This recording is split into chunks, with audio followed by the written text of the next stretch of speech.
Hi, I'm Nate the Bias User, and today I'm going to be reviewing this JPEGMAFIA and Danny Brown collab album, Scaring the Hose. Yes, Danny Brown still hasn't dropped a new solo album this decade, but we now have this collaboration with Danny Brown and JPEGMAFIA. That isn't that long of a record, but more than enough collab material between the two to have me satisfied. The intro Lean Beef Patty doesn't hold back for shit. It has an R&B sample from either the 90s or 2000s. That is usually something I complain about, but it gets a lot of individuality with it being high-pitched, while horn-like synths and drums hit hard. And there's even a part where the speed increases just to back up the song going drum and bass. And with Peggy and Danny, what can I say? They're just doing their thing to the best of their abilities, same as always. I was loving how on Steppa Pig, there's a sparkling synth that's extra loud, even for the hard-hitting bass drum, but the flatness allows the synths to attach with everything else. It was not overblown at all. Then we get the title track, Scaring the Hose, where Peggy and Danny are saying not to scare them, and they don't like weird-sounding music. Case in point, literally this fucking track, providing claps throughout even if it doesn't stay on the same volume, and a raw all-over-the-place horn that a mean bass tags along with.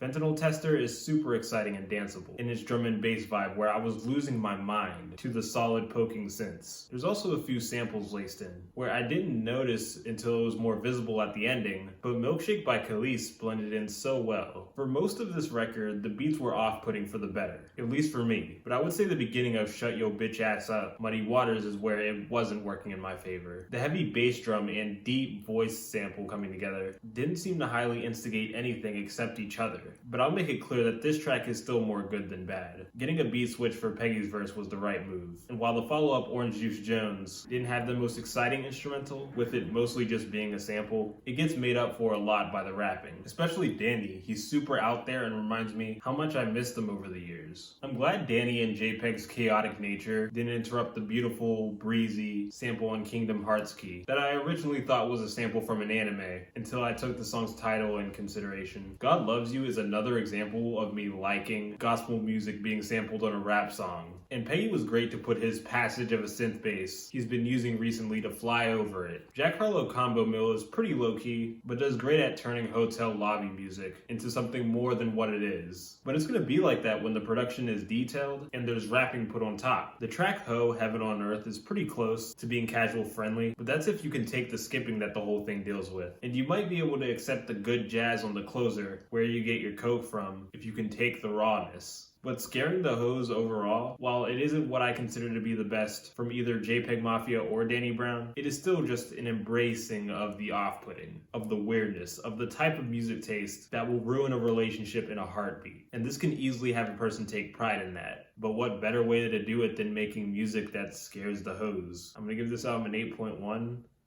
Like, subscribe, comment how you feel, or give a suggestion. Check out my other social medias, and I'll see you next time.